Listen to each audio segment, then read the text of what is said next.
Welcome back to the Tailosive EV podcast, ladies and gentlemen. We are joined again with a Cyber Owl Mike drinking a Rivian mug. Not enough EV merch to rep at the Caliturnus. Never. Yeah. And Randy as well, rocking the green background for the green vehicle. And drinking Starbucks, as one does. Very on brand. And we are joined with a sickly Mr. Drew, and we're gonna do our best to make sure he doesn't talk too much today for health reasons, so we don't have him coughing up. Thank you. I actually shut wanna, up, Drew. I appreciate that. We'll I'm take just over going to be this. quiet for the rest of the show. There we go. Awesome. So there you go, people. He's here today. He's here in spirit. I want to give you guys an update. Yesterday, I finally got my car in. Wow. Oh. That took like a The month. windshield? Yeah, Dang. the windshield. And, oh my My goodness, goodness. that was an ordeal all within itself. So, first and foremost,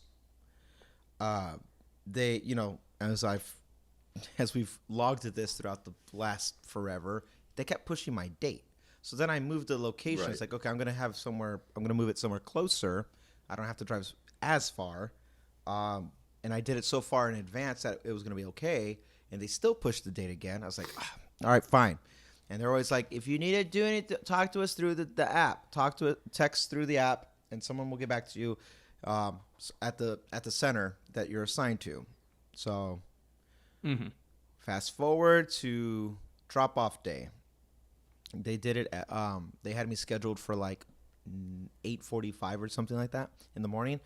And I got there at an hour early. I got there an hour early because they don't open until 8.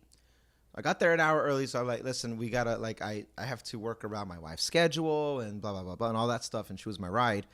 So I finally talked with somebody, and I had an interesting, conversation, a little back and forth. Some stuff I realized might be universal, whether you have an EV or a gas vehicle. Other stuff was modern and very like, oh, cool, this is either a Tesla thing or people are catching up with the times thing.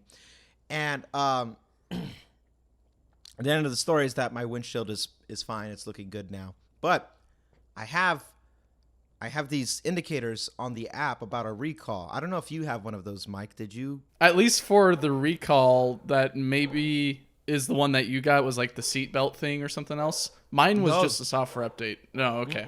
Mine had to do with a harness. Yeah. Interesting. Mine had to do with a harness. And so I told him, like, hey, listen, one thing you can't do in the app I noticed is you cannot add multiple service like inquiries or appointments. You can't lump everything into a single one. And but I have multiple issues that had come up. So I have a recall that's listed from my Model 3. I have the windshield, which I scheduled, and I have a software issue that has to do with my dash cam, or the cabin cam. The cabin cam is not working. You can't go into the app and like, hey, I have an issue for this. I have an issue for this. I have an issue for this. You just schedule but the one, and you have to submit. Not having the cabin camera work, what does that mean? You can just not look at the road and the car won't know? Like, what's the benefit? Yeah, pretty much. That's pretty much it, right? There's no other use for that camera. Yeah, that's pretty much it. And I was being fair. I was like, listen, it doesn't work. And I don't look at the road sometimes. So, just trying to. on a road that's like 25 miles per hour, I go boom, boom. And then I just like to, hey, pretty trees. Of course. Ooh. Yeah, never a 65 mile. Actually, I really don't do it on the seat. That's too scary. But I feel like I get leeway of looking away from the road more so than maybe Mike does because the camera's not looking at me. And I am like, I'm not sneaking. It's not like I'm wearing my sunglasses and I'm doing one of these, looking around with my eyes. I'm like turning my head. I'm like, oh, wow, was that a deer? Oh, hey, look at that. Ooh, I like that. I'm looking. But yeah. So I can't itemize my issues in the app. You can only do but the one, and I prioritized the windshield. So that's fair. I would too. Right, for sure. With that context out of the way, now when I get to appointment day, I get there and I tell him, I was like, hey, listen, so windshield's an issue. And he's like, okay, cool. Just, give me the key and we'll call you when you're ready. I was like, I also have a few other issues going on, but I can't, do multiple things on the app. He's like, what's going on? I got a recall for the trunk harness. He goes, yeah, no, we don't got parts for that. I'm like, all right, I'm just letting you know what's going on. He's like, cool. And then he's like, and at that time I was like, I have this whole cabin cam thing going on. And he proceeds to like talk down to me. He proceeds to be very condescending to me. And I was like, what? That's not good. Yeah. In what way? How so? I will share this back and forth with you, and you'll see my frustration. Okay. I was like, also, my cabin cam doesn't work anymore. I have an indicator every time I get in the car. I got a little exclamation mark. Says cabin cam's not working. Schedule an appointment, Tesla services. And he goes, okay, what kind of USB are you using? I'm like, USB-A? He's like, no. He's like, what kind of, like, is it Tesla certified, or are you getting something cheap off of Amazon? I'm like, no, I have something that works with Tesla. He goes, yeah, but is it Tesla certified? I'm like, it works. It recorded, and then he kind of cuts me off. He goes, after a certain amount of times with the read and write, eventually the USB does get corrupted and it stops working. So then you're gonna have to get a new one. So it might just be a USB. You might have to switch out. I was like, it's not the USB. He goes, no, but you see USB, it reads and writes, and then after a while the file can get. And he kind of what does that have to do with the cabin camera though? He wasn't listening to me. No, he wasn't listening to me. And I was like, you're not listening. It's the cabin cam. Right. And that's a totally separate thing. I don't even think it records during Sentry mode. He wasn't listening. No, it would tell you on the indicator for the dash cam, instead of like the little red circle icon on the top right, it would be an X showing I cannot record right now. In which I've had that problem. Yeah, it's a whole. In which the answer is you just format the USB. Thing. That's it. Yeah, yeah. If you're getting a message saying the cabin cam's not working, that means that's some wiring or software issue for the cabin camera, not for the Sentry. Yeah, I tell him, it's like it's the cabin, it's not the USB, but he proceeds to still kind of just talk to me about the USB, and I'm like, guy, you're not listening, man. Like I was like, one, I'm gonna entertain this conversation. I have more than one USB, and I've swapped out, and it's not the USB for one. Two, it records the outside of the car just fine. And then he goes, oh, wait, it does? I'm like, yeah. Again, it's the cabin cam. And so at this point now I'm just irritated. Like I'm extremely irritated because we had this little back and forth for like a consistent like minute and a half. So we're 90 seconds of doing this back and forth.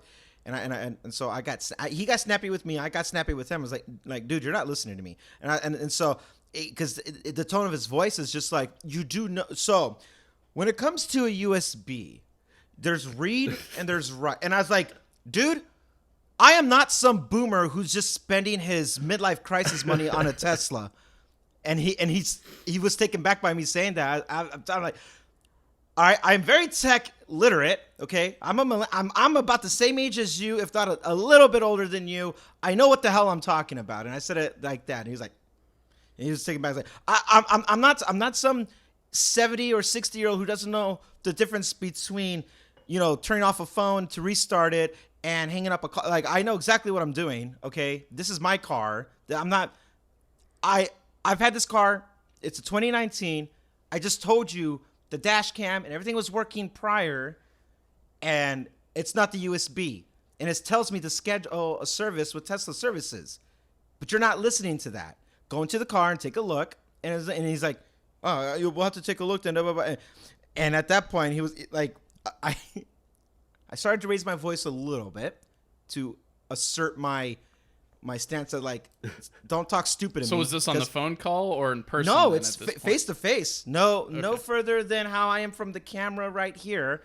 I'm just like I get that you're used to maybe working with some people who are not maybe the most tech literate, but I'm a baby compared to those people, okay? Like, I'm not spending my retirement money on a car. I'm not having a midlife crisis. Like, I know what I'm doing. I'm the same age as you, maybe a little older. I know what the hell I'm talking about, and I'm telling you, it's the dash or it's the Did cabin he apologize after he realized he was No, misunderstanding? in the moment he was standing his ground. He was like, "Hey, listen, we'll take a look. We'll take a look." He apologized. Well, okay. He gave me a soft apology later when he got into the car, and he called me to let me know when my car was ready, and his tone was completely different, and he was like, "Hey, I just want to let." he went from when it comes to a USB drive, there's read and then there's write. Like, he went from that tone to, "Hey, I just want to let you know, I had to escalate the ticket because we could not figure out what was going on with it. We took off the panel. We were looking at the wiring. We did a reset." Oh, at one point he asked me, he's here's why I raised my voice and I got snappy. The dude dead ass looked me in my eyes and said, "Did you turn it off and on again?" I was about to grab him right there. I was going across the desk and I was grabbing him right there. And I was like, "Don't you talk to me like that." Well, you're out here. Just take out the battery. Yeah. Did you try turning it off again? I right there. It's like, you. Oh no. You're not gonna go through the fight. And Drew, you would appreciate that because of the whole AirPods debacle that you've encountered. You'd understand this. So the liability questions that they have to ask to be sure, even if you know exactly what the issue is. I told him, cut the crap. We're going straight to the point. I was like, I would not be here right now telling you about this if I did not troubleshoot everything on my own before this, okay?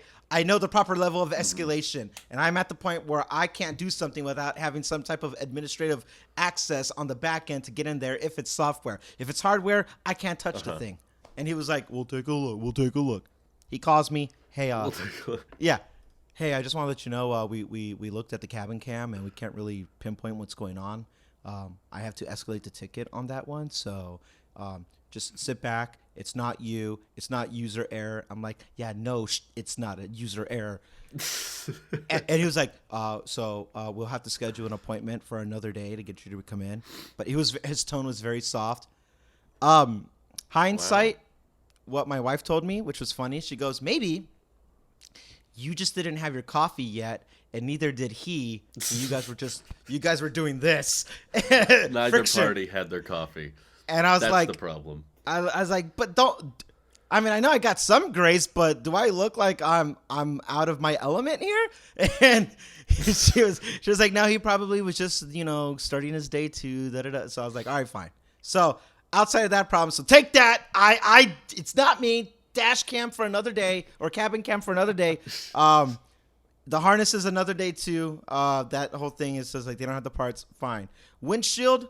Oh, it's spotless. I drove on the way home. It was so clear. I actually thought I didn't have a windshield at all until I saw a little blood splatter go right on my windshield.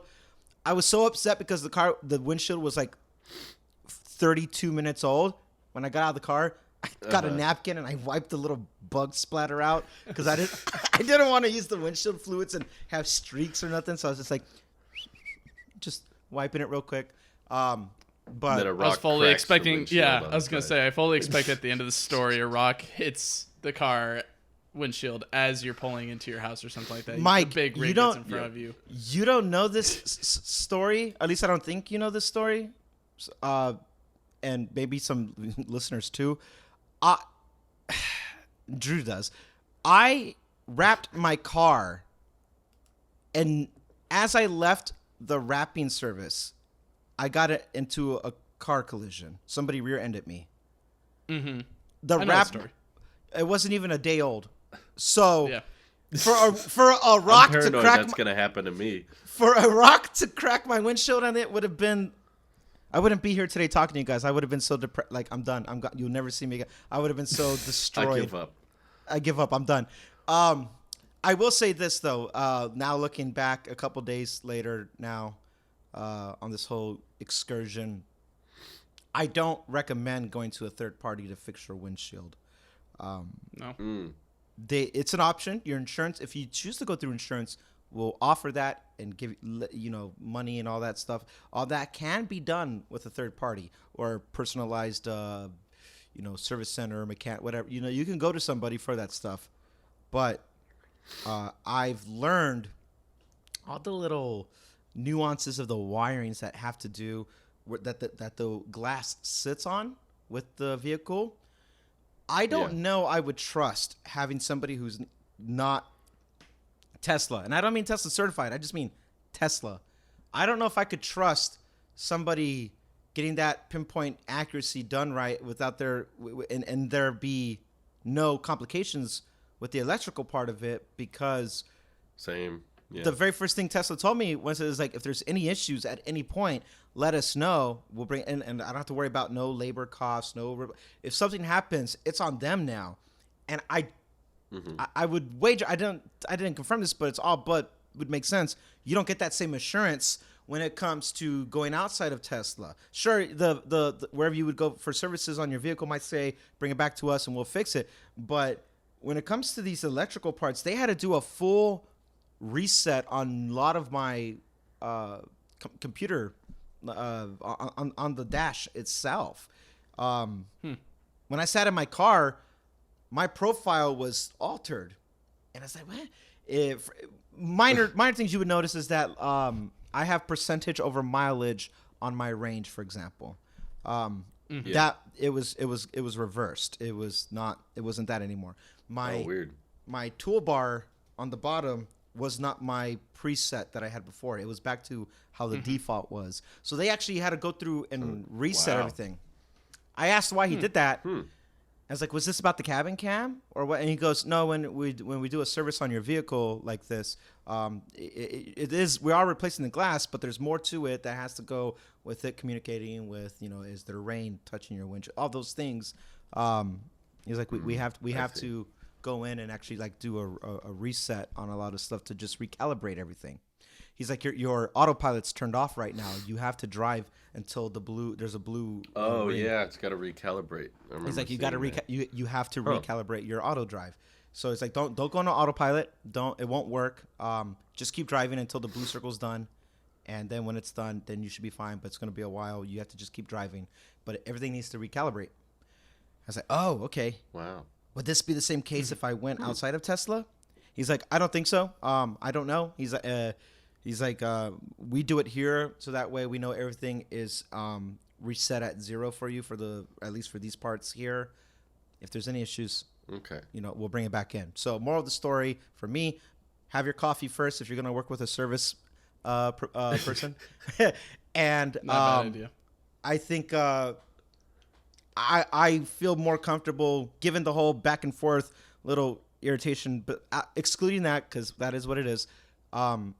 I feel more comfortable going through Tesla themselves. And I only say that because people who have cars are trained to say, don't go to the dealership for services. They're going to charge you more. Everything's going to be a lot more. I didn't get a quote anywhere else. I paid about $940 for the windshield. I did not go through my insurance because my deductible was $1,000. I was like, whatever. Anything over $1,000, I'll use insurance for. But $941, I think, was my total cost. I didn't shop around, but that $941 for me gives me comfort knowing that at any point if something was I would go back with them. We have to rethink. We talk a lot about rethinking how you operate an EV over a traditional vehicle with driving or range. Right. Yeah. This is another one of those things where it's like, I don't know if I would say go somewhere outside of a dealership or a Tesla service center to get your car serviced, only because understanding those nuances with electrical, everything's electrical now at this point. I wouldn't risk it. Even if you could save yourself $50 or $100 or maybe even more, is it worth it? That's a risk you're going to have to decide for yourself. For me, if you're spending this much money on a car, under $1,000 for a windshield in this situation, it was like, it is what it is. They bill it straight through the app. They don't. It's so Tesla. You show up, hey, here's my key. Hey, cool. Do we need to arrange rideshare credits for you? So they were going to give me rideshare credits. Ooh. Yeah. I'd always they did say that yes. for me too. I would have said yes in the moment. I was like, no. I wasn't thinking I always about get picked it. up by my Take wife. Uber credits and there you go. I'd take the Uber credits and use it on Uber Eats. Oh man, There smart. you go. That's Didn't not even a think bad about idea. that. I didn't have my coffee Did yet. I they wasn't push thinking. the latest update to your car during that service? No, I got it this morning. Okay. Yeah, I got it a few days ago, and it's been interesting. The new visualizer for FSD Beta has been neat. Cars are a little bit more darker. They've got different shapes, and I guess the visualizer is doing a little bit better trying to figure out what is there, because sometimes it'd just be like, oh, it's just a truck, and it's actually like an SUV, or it's like, oh, now it's it just gets like doors opening, right? I haven't seen that yet, just because on my route there's not too many places where people get out of their car on the road, but That's fair. it's been nice. It's been good. I haven't really noticed too many different changes. There's a few turns that I monitor that I've been keeping tabs on for every FSD update. I usually hit the record button and I store it on my computer, and I'm not seeing too many. There's one that's weird where it's kind of like a half right turn, like you wouldn't really turn on your indicator to go onto it necessarily unless you really wanted to let people know you're going that way. Most people don't, from what I could tell, and even so, the Tesla doesn't even do it either. But sometimes it'll slow down at that turn, and it's always a headache because you're supposed to continue that speed. And then sometimes there's a turn right after that, which some people take into like the parking lot, and sometimes the car freaks out about that. But otherwise, I saw we have our autopilot max is now up to 85 instead of 80. I was reading the notes. I was huh? Do we go that fast? Like a part of me was thinking some like people. There's a lot of roads in the Bay that people on average drive 80 to 85 miles per hour. So if I'm driving 80, I'm technically in the slow lane for a lot of those roads. So 85 is nice. Speed. I haven't tried it yet, but it is. I nice definitely don't drive that fast. No, how fast do you go, Drew? Even through the Bay, I normally don't go much over 75. I've just never felt very safe in a car going over 85. But I definitely, like, most of the places I drive don't have a speed limit higher than 65. But I know that Snazzy Labs was tweeting a lot about how in Utah, there's a lot of places where the speed limit is 80, 85. So the fact that autopilot was restricted to 75 was really, really unusable because everyone's 80. going 90 out there. It was restricted at 80, whatever. but yeah. Yeah, what I do find nice about this update is also the additional bomb bar customization, where we're able to put the defrosters and all that. A little bit too late now since it's summer, but that's been something I've been looking forward to. So at least I'm ready for next winter. But sorry, Drew, let me continue, or I'll let you continue your thought. No, that was basically it. I'm glad that it feels like Tesla at least somewhat listened to our little video on the menu bar settings and making more quick toggles there. And as much as I don't think I'll be using autopilot over 80 miles an hour. I'm still glad it's an option because it was there on the radar vehicles. So this just kind of further proves the point of Tesla Vision being safe enough and reliable enough that they can drop components and drop parts. And I was very skeptical of that at first. When they first announced that, I was like, if there's any sign of an uptick in collisions or accidents, that's going to be a really, really bad look. To be like, we're going to drop a component, and that resulted in accidents increasing. But from what I've seen and all the testing that's been done, it doesn't appear to be worse. It may have its own set of disadvantages, but it's as we know, there were disadvantages by having radar as well. So it's like you win some, you lose some. Yeah. Go ahead. Oh no, I'm gonna try all this stuff out. I saw the update come through this morning. Well, I guess technically yesterday. I brought the car home and let it do its update after I was done. So today, I got in it really quickly. I was like, oh, it's parked outside. Like, it's not in my garage. It's ready to go. When we get done here, I'm leaving, and I was gonna try out all those new features. I might just bump it up to 85 just to see what that feels like. Famous last words. It's not bad. Isn't that a weird? Bye, Randy. It was great seeing you. Can you imagine? Just visualize for a second. You're going 85 miles an hour, and the only thing preventing the car from hitting what's in front of it is a 1.2 megapixel camera. Like that's basically it. Well, not just one. There's multiple, but yeah. Well, yeah. There's several, but neither are very high resolution. Pointing forward, and it's just using algorithm analyzing a video feed that's like 36 FPS or so. That makes me wonder what quality of cameras are going to be on the new robotaxi that they're developing. Whether it'll be 1.2 megapixels or if it'll be a higher bit rate or something that can take in a lot more data at a better quality. Yeah. Or not. They said at AI Day last year that the Cybertruck would get hardware 4, and that was going to be like an upgraded version of FSD, and a lot of people were assuming that also meant the camera system because Tesla was putting in orders from Samsung for new cameras. So I assume if the robotaxi does get built, I will still say if it would be using hardware 4, like the upgraded cameras, or at least at Cyber Rodeo people took videos of the prototype up close, and they said the camera seemed bigger, like the lenses felt wider than the lenses on the other vehicles. But at least the fixture on the new S's and X's, the fixture for that side camera repeaters are big. They're huge. I've seen them in person. They're massive compared to the older S's and X's and the current 3s and Ys. Those look tiny compared to the new S's the new S and X. So I wouldn't doubt that this is kind of just them testing out, does this look good? And also, does it fit well in the vehicle? And then I guess we'll adapt it to the Cybertruck instead of maybe...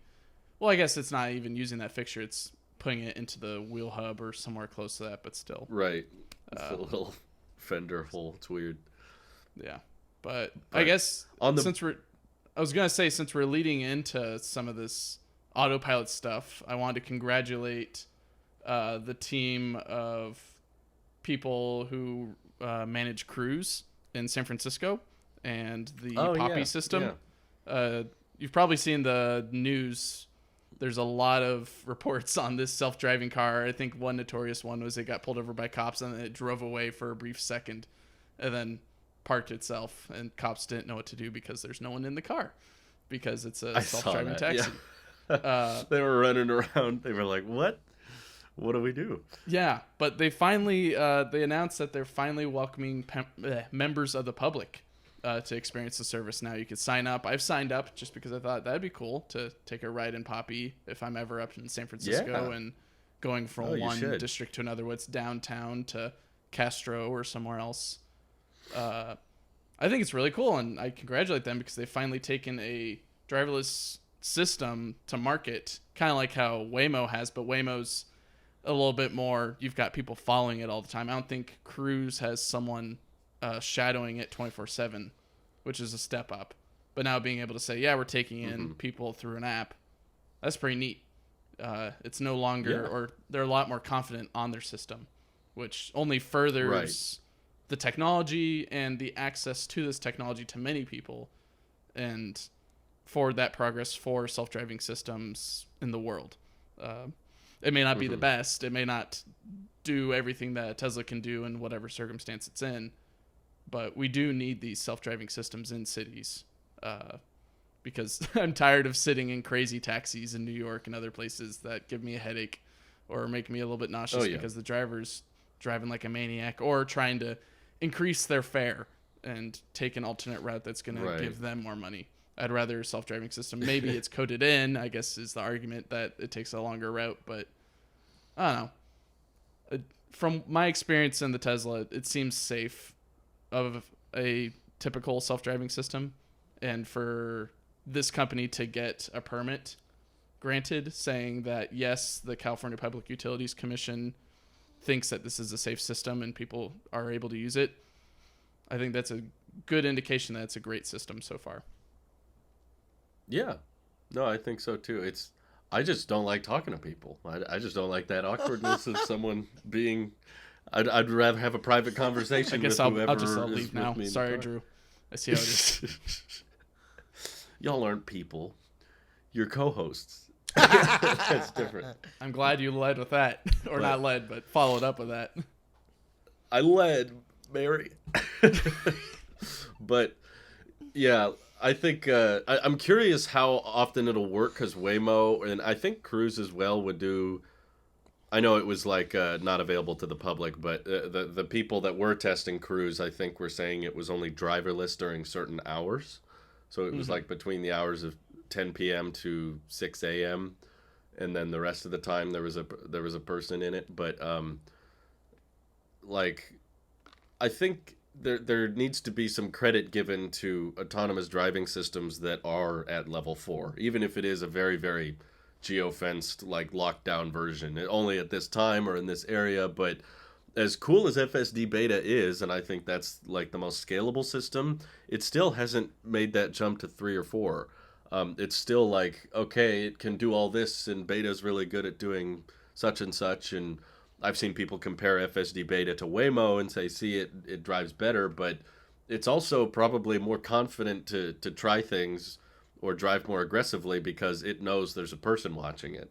Someone's ready to take over at any time, whereas the Waymo and the Cruise vehicles, they have to just drive and they don't have a fallback. Like, they just need to figure it out no matter the situation. So that's an accomplishment in itself, even if the scalability isn't quite there because of all the HD mapping and stuff like that. But I still think it's something, you know. Teslas don't do that yet, so yeah, you got to give them credit. Definitely. On the bright side, though, Randy, that jerk at the service center might be fired. Did you catch the Elon email this morning? Not this morning. No, what happened?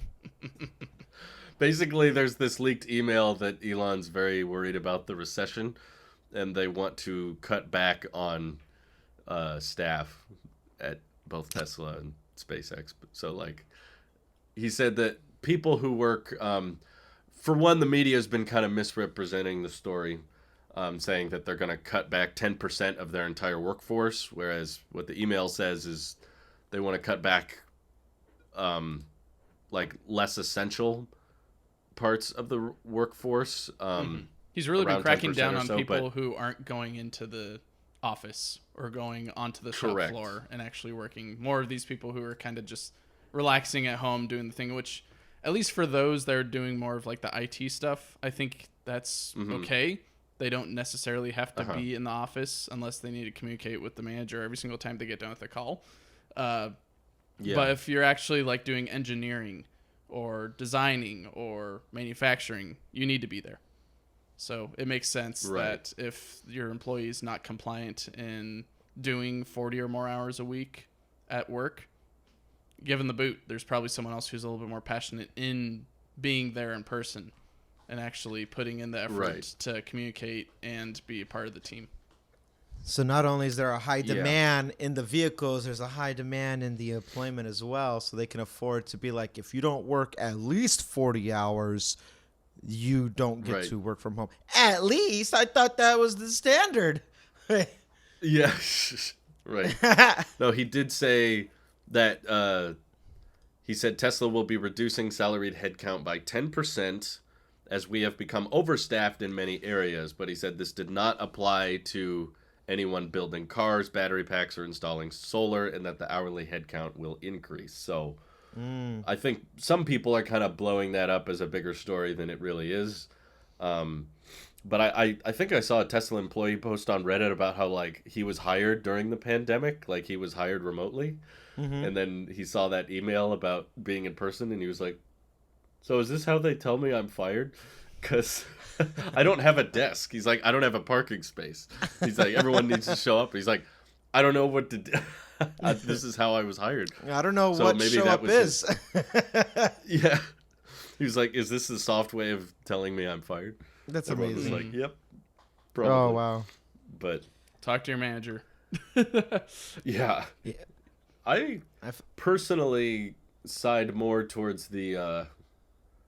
I'm in favor of more things being done remotely if they can be. I know that there's certain jobs or certain roles that can't be done, but um, I don't know. I still just believe that, at least with customer support and that kind of thing, there's really no need for that to be done in person or. I don't even know if Tesla has their own employees for customer support because it feels like the guys I talk to on online chat don't know anything about what they're talking. I wonder if they outsource that and they just give them a bunch of like pre-made responses or something. But I think that some big tech companies have this obsession with having a big, giant building with a microculture on the inside, and everyone lives here, and we all eat Literally the the same Bay food, Area. and we all, yeah, Every it's like single we all corner. have to come together to our little colony, and that's how we shape company culture. And I'm like, especially if you're on the software team, I'm sorry, you could just I let's just have some Zoom meetings. I don't think when it comes to customer support, it's such a low morale and high turnover sector in any company when it comes to customer support. Give your employees as much incentive as possible to be comfortable. If that means working from home, do it, because I've done the call center line of work working at Geico, and it's. You think they have to put nets up at Foxconn? They have like You gotta put nets out at your house. They had It's a one-story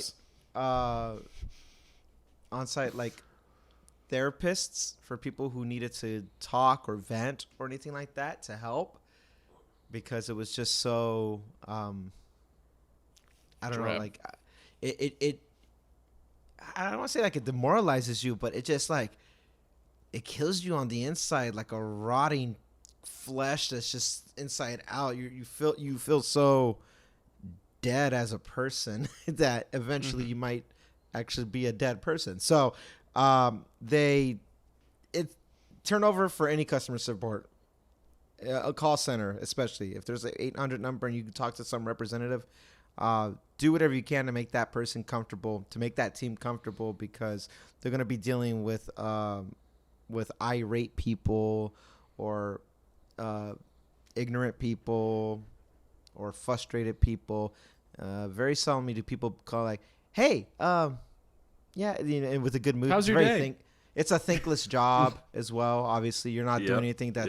you're not doing anything that's proprietary or that requires a certain level of knowledge that you wouldn't learn on site. It's not like something you go to school to get a degree on. These people are just trying to, make a living, make ends meet, and it doesn't pay a lot either. And anybody who can be as comfortable as possible, I will always advocate for that first. And I think the work culture innately has changed.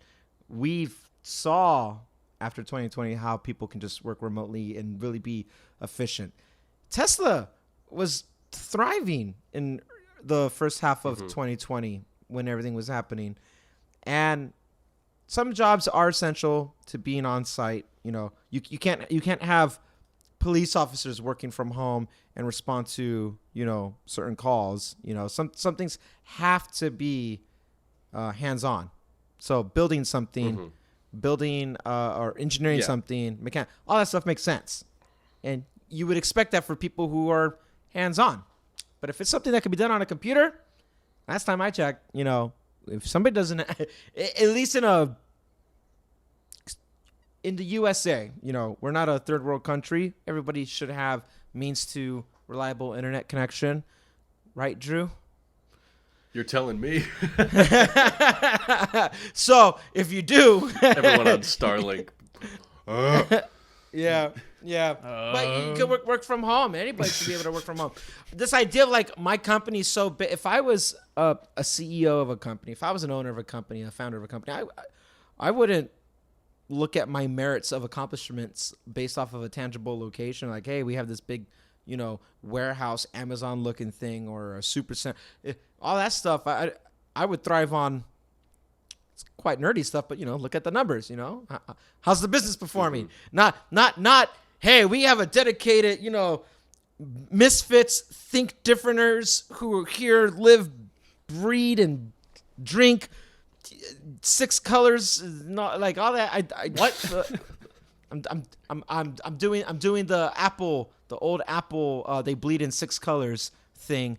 I feel like that's just antiquated. It's dated. It's quaint. It's so. That's not this workforce, especially this up and coming workforce, this new generation. That we have to adjust. Companies that don't adjust will die. Circuit City. I mean, you look at all these companies that Blockbuster. You don't adjust. Sears. Sears. It might be Netflix. Who knows? We'll see. If you do not adjust, you will die. So, no one's too big to fail. Unless you get a government backing, we'll bail you out type of a thing. So maybe there is too big to fail, but work culture and stuff like that. People's not going to come to work for a company that might not be willing to adjust or change and stuff like that.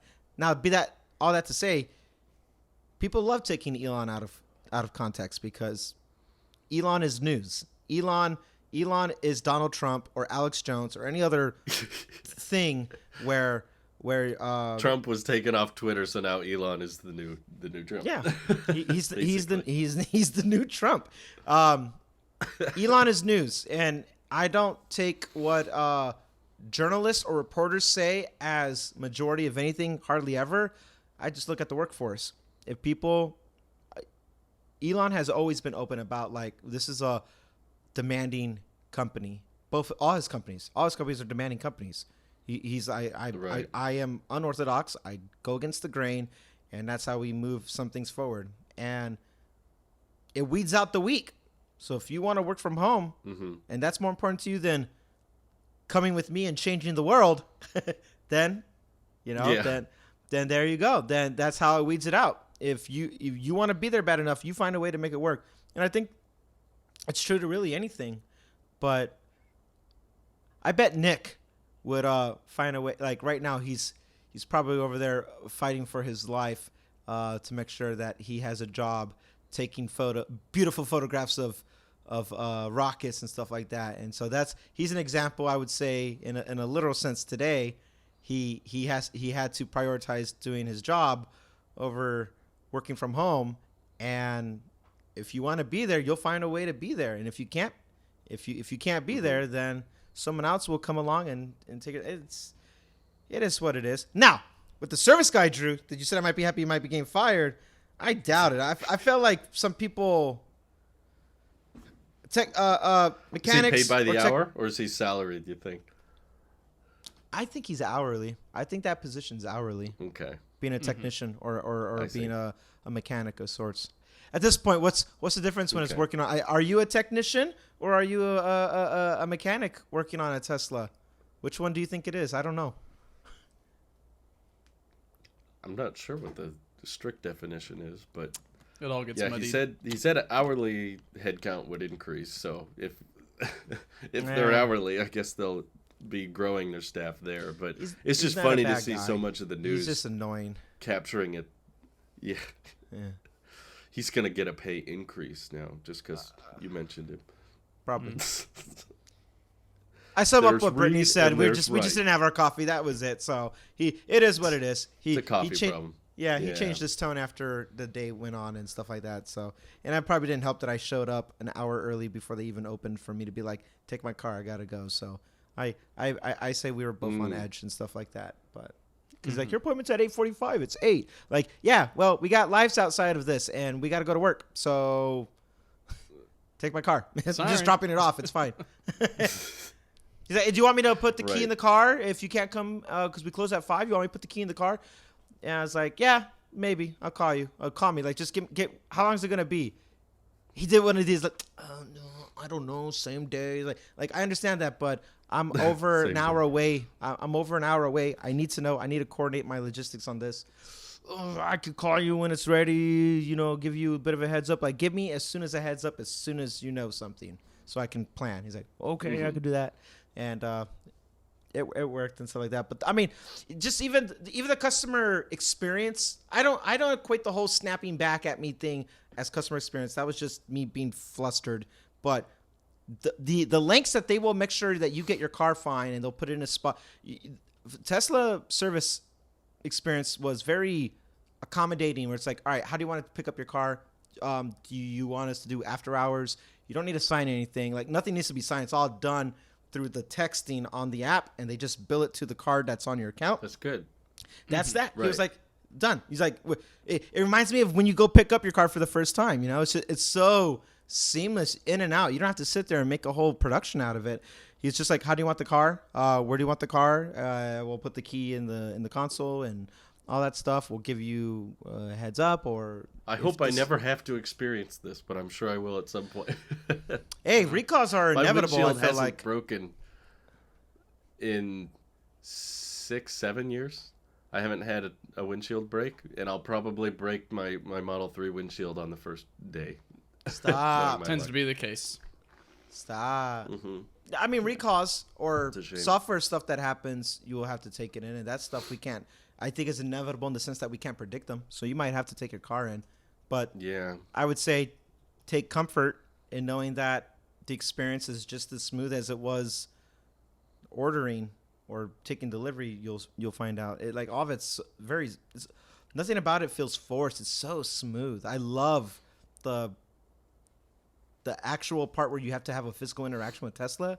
Every time I've loved that experience of just thank you for thinking logically about this. You know what I mean? Like they don't like, we gotta sign some papers and then we gotta go through all that is so not necessary. Other than the read and write guy thing, but yeah. Yeah, that part. No, this guy just. Do you know what a USB is? Like, it was when he said turn it off and on again. I'm like, no, we're not doing turn it off and on again. I'm coming for you. Whoa.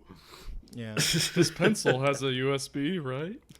It is frustrating. Well, when they have demand like they do, I guess they can it's kind of natural for I think any company that ramps up as quickly as Tesla does, it's inevitable that they're going to have service and charging delays of like they can't keep up with the customer service and they can't keep up with the charging network because they're building a large object and scaling up production of it faster than basically any other large object like that before, going from 100,000 to almost 1 million within a couple of years. Like, it's Pretty very insane. difficult to scale up all at once, but hopefully the Bolt will get more people to not buy their that Teslas. is something that changed in the last week. The Bolt has decreased 18% in price down to was it 26,000 or something like that?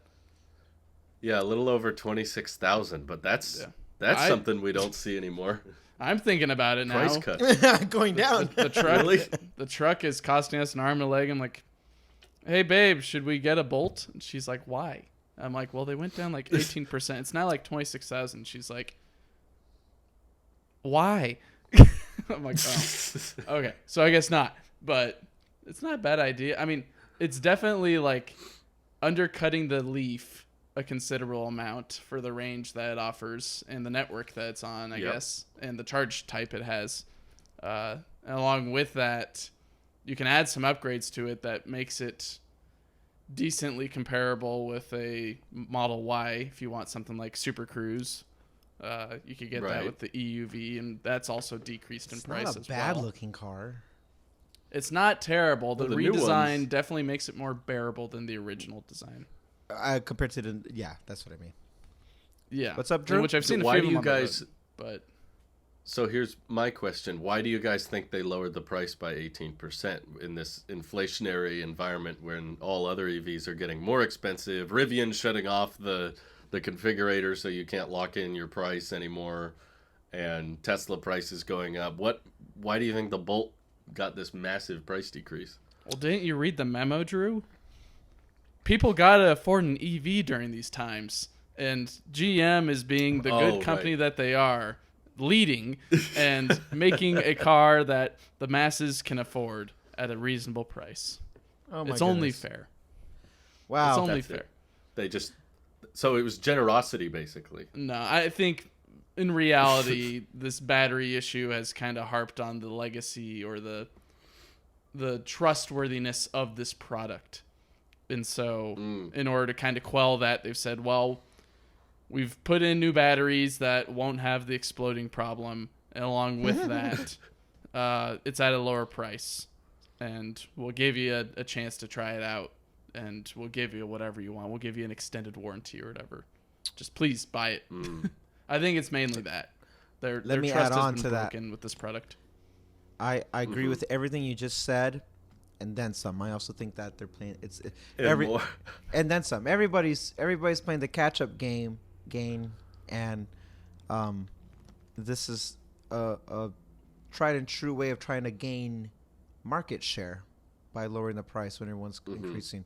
People do it with like finances all the time. We have a higher interest rate for savings accounts. You know, like you see that with anything that involves taking away from something else. The best way somebody can try to take away from their competitor is undercut. And this price is, I would be, this price would not stay like this forever. And if it did, it goes to show how little people who buy Chevys are buying EVs, and they can afford to do it because it's not their lifeline. It's not their bread and butter. No one else is Tesla right now except Rivian, but Rivian is in the same issue as everybody else. You know, the only one who has their life support, or this is their everything, is Tesla. They are only successful because of this situation that they've built for themselves, where every single other manufacturer is playing catch up. They are all comparing themselves to the Tesla. Tesla's the standard. Tesla is the one to beat. This is one way you can undercut them. You could say on paper, who else has these types of prices? No, don't worry about the battery. Don't worry about the range. Don't worry about the who has the price. At the end of the day, a car's for somebody who doesn't care about the infrastructure that's built out. For someone who doesn't care about really anything about cars, the first thing almost anybody or all people look at is price. You know, they that matters. So get on them for trying to mix it up because they can afford to make that as their loss, because they're not really losing anything one way or the other. If this became a fad like hybrid vehicles years ago, Chevy's fine, Ford is fine, Tesla won't be fine, but everyone else is fine. So yes, we're going to transition to renewable energy. Go green. We're doing great for the environment. It's all marketing PR goop. It doesn't mean anything. It's all about being profitable. These companies are here to make money, and sometimes you got to spend money to make money, and they are definitely losing money on this vehicle. So if anybody is like, man, I could really get a car right now, I don't even know what the wait time is for. I'm looking on it. I don't see anything for the wait time here. For the Bolt, you can get them today. I plugged in my zip code and spec'd out the cheapest Bolt I could find, and it was available for pickup tomorrow. Oh my god! It's like they're all ready to go. They're all sitting on the lots waiting for an owner. There you go. They've already evacuated. I thought no EVs had demand problems. I thought basically all of them were selling, but now seeing them be available for pickup same day and seeing them reduce the price by not even a little bit, but it's rare to see any EV get an 18% price cut. I don't think Tesla's ever applied a price cut like that in one move, but this is an 18% cut on an already very cheap EV. It was already one of the cheapest longer range EVs you could buy, over 200 miles. There's a lot of 100-mile range EVs that are sub 30,000, but they're city cars. This was over 200 miles of range and under 30,000. This is basically your only option. I don't think anything else gets close to this. Definitely. And, it makes me excited for the Silverado EV. Because if they pull the same thing with it, then, I don't know, the competition how for much EV of a loss trucks will they have on that? It'll be a battle of who can lose the most money on their truck. GM will, and YouTubers because they've will got say, the government. Yeah. YouTubers will say this truck is the best because they're losing so much money on it. It's such a great bargain, which, from a consumer perspective, I agree. F-150 Lightning is tremendous value. It's probably a terrible idea on Ford's part, but it's to the customer, it's great. They can't afford and I think it's because they prioritize both GM and with the Bolt. Their whole argument was, because affordability matters and people are trying to be more budget oriented, and Ford wanting the Lightning to start around the same price as pretty much other F-150s is because I think they care more about public perception than they do actually making tons of EVs. Like, I think they care about both, but one is taking priority. It's like, we're going to lose money and we're going to take a loss on these vehicles or sell them through dealers and whatnot with the crazy dealer markups, just so that we can say our vehicle is cheap, our vehicle is affordable, because that sounds good and that looks good in the press. Tesla gets made fun of charging $60,000 for the Model Y. That's crazy. But then you look at how many they're delivering. The Model Y is still outselling the Bolt despite being twice the price by like more than 3 times. It's outselling gas cars too. Like, not even just the Bolt. Yeah. Right. No, it's not even close when you compare it to other EVs. It's like we've reached a point where Model 3s and Ys are selling at such volume you have to compare them to gas cars. Because if you tried to compare them to other EVs, it would be a joke. It wouldn't be even worth comparing. That's why I keep using it as a reference to people, because I still see in comments and on Twitter, it's frustrating to me that people can't wrap their brain around the concept of a supply constrained market, not a demand constrained market. That's just so much what people's brains are used to with cars and even phones, laptops, and streaming services. It's all about who can make the most desirable product or service, who can garnish the most attention, who can get the most orders, and that's the company who wins, right? So we're used to, this phone is the cheapest with the best value, so therefore it sells the best, or this car is really affordable and really practical, therefore it sells the best. And EVs are just kind of flipping that whole market tradition on their head and saying, no, actually, it's just whoever can build the most. It doesn't matter if it's the highest range, if it's the lowest price, because Teslas are not the cheapest EVs by a long shot.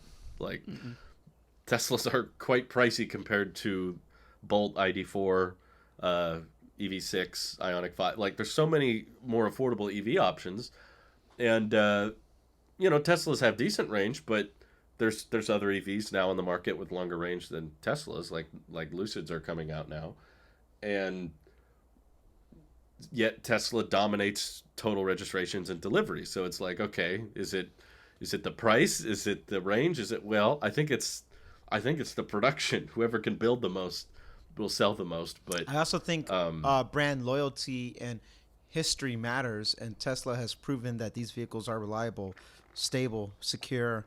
Sometimes they underpromise things in the past too and overdeliver on those promises.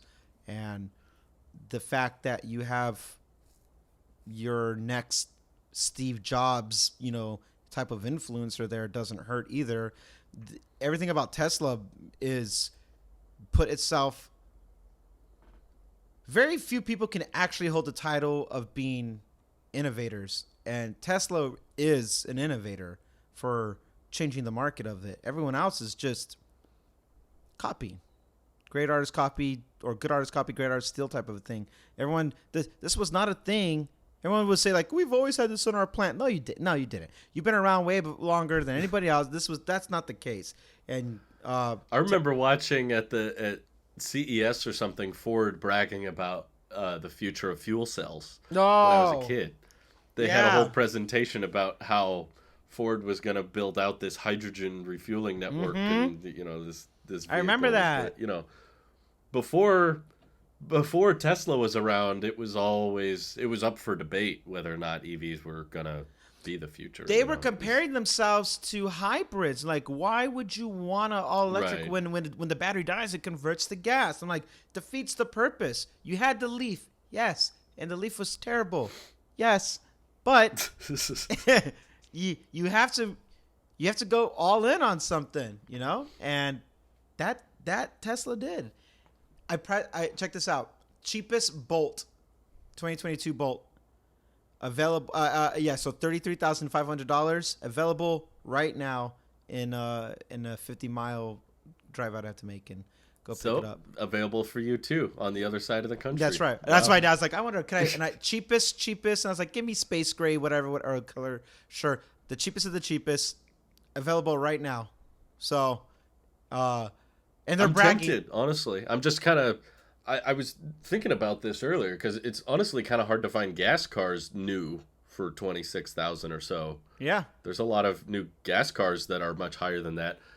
Like that might be one of the cheapest vehicles you can buy if you factor in like 10-year ownership. Yeah, if you're factoring in that, I would agree. But if you're not factoring that, there's a lot of different ones, like the Nissan Titan, which is a truck that can haul a good amount. You can get for about, I think, 28 or something like that, or 26. Yeah. So you can get something. No, close I'm sure there's in gas, but yeah.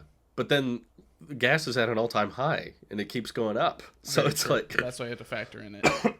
And I'd agree. What is the 10-year ownership of paying for this volatile gas market? Like we just hit another all-time high in our town the other day. It went up another 10 cents, and we were like, "Geez."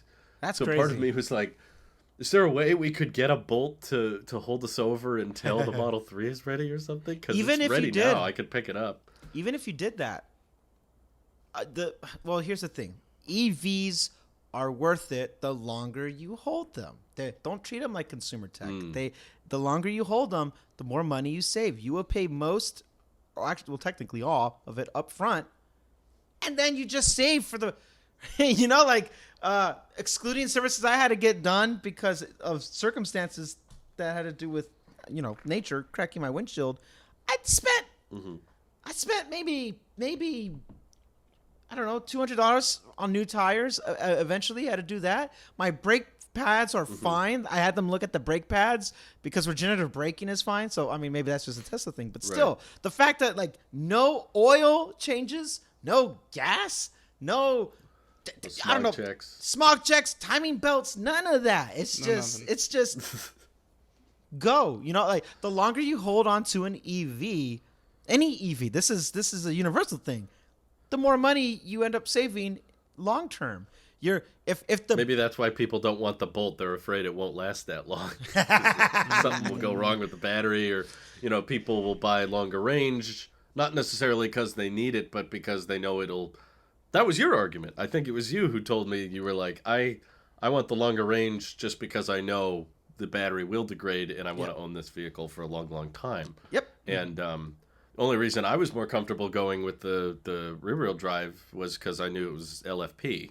So the cycle life is going to be really high, so I'm comfortable that degradation will be pretty minor after the long term. So maybe the failure with the Bolt is not assuring the potential customers that this is going to be a 10-year vehicle. A lot of people may look at it and think there's going to be another recall or something's up with this one, or can we really trust history, you? History matters again. Going back to, like, Tesla established that trust with history with their vehicles. Yep.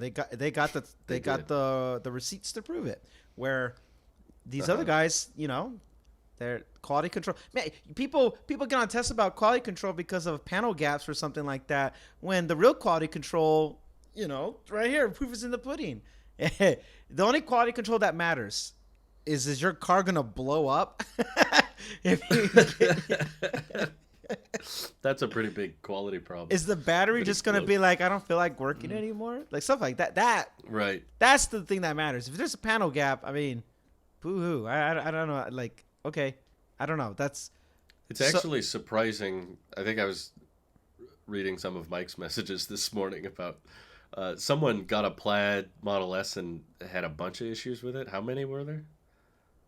If I remember, it's like over 20 or something like that, or 10 at least. Oh my God. Over 10 specific problems. One of them was like a huge gash in the roof glass, and just a whole bunch of other stuff. It's like, this is something they can get away with because demand is at an all-time high. And yes, the only way to combat it, from what I can tell, is just buy a Porsche. If you want to get something that's a high performance EV, and you don't want to have the possibility of your car looking like someone drove it through the mud and like there's a bunch of purple goop inside the car as well. If you don't want that, get a Porsche, because this is the possibility when you order a Model S in this climate where demand is at all-time high for Teslas, is you're going to get a whole bunch of defects, whether it's at least just one quality control issue, kind of like what I had with the tailgate, or if it's 20, like this Plaid Model S that this guy got. It could be a number of different things, or it could be nothing. You could be pretty lucky and get nothing. Or even luckier, you just have one quality control issue. It's like, this panel doesn't look right, or this fabric needs to be trimmed a little bit more, or something else. Sure. My wife and I talked about that, because she was like, that we're spending a lot of money on this car and we want it to be good. But I was kind of like, at this point, with the price of gas, it would have to be something safety-wise or pretty crucial would have to be wrong with the car for us to deny delivery. Like, if it's just really bad cosmetic issues, I'll report them and I'll let Tesla know, and I'll say, hey, when are you going to fix this? But at this point, I can't afford to deny delivery. Like, we don't want to. Already, it's the delay in our estimated delivery has thrown a wrench in our plans. We were hoping to take a trip either end of this month or next, and now with estimated delivery being end of next, it's like, I guess we gotta. The problem is flights have gone up too, so the price of flying is still technically more than gas. I have to eat that cost. I need to come back to California at least twice this year, and it's time sensitive that we have to come back this year. I have to eat those costs. There's no way around that. There's this. How did we get here, guys? How did we? What happened? Where did we go wrong? Well, it all started off with Harambe, and it all went from there. I feel like everything's been. He's not wrong. Since Harambe. He's not wrong. Yeah. Yeah. I mean, for one, I think that there was probably a it gets a little political, but there was probably a premature cutting of the Keystone pipeline, because they were like, we don't need gas, we want to accelerate to EVs, but it's like, we don't have enough EVs. It's not that gas isn't expensive enough. I know that we have a gas tax to maintain roads and stuff, but I'm not in favor of artificially making gas cars worse so that EVs feel like a better deal. That's kind of a side effect of the climate we're in right now, with stuff going on in the world and less gas being accessible, so that drives the cost up and stuff. But even before that, like, EVs should just be able to compete. Let the market decide, and I don't think you need the price of gas to reach a certain point, because that's really just punishing lower income people, that can't afford EVs. So don't try to hit on them with higher gas prices to convince them you should save, $200 a month by buying this $30,000 car. Like, they're buying $2,000 used cars right now. That's what they're buying. So it's not in their budget to suddenly splurge and get an EV. And even if they wanted to, the wait time is like a year. So unless you get a Bolt. Bolt's available now. You can pick them up. But it's hard not to at this point. Honestly, the more I look at it, the more, not tempting for me, but the more it is tempting. Like, wow, you can want to stop spending gas. It's a hatchback, right? It's a hatchback. You guys were thinking about the Model Y? And it's compact too. Maybe you should. No, it's not going to happen, man. Bolt. It's not going to happen. No way. No. No, I tell you. You can do a lot of fun stuff with that. Stop it.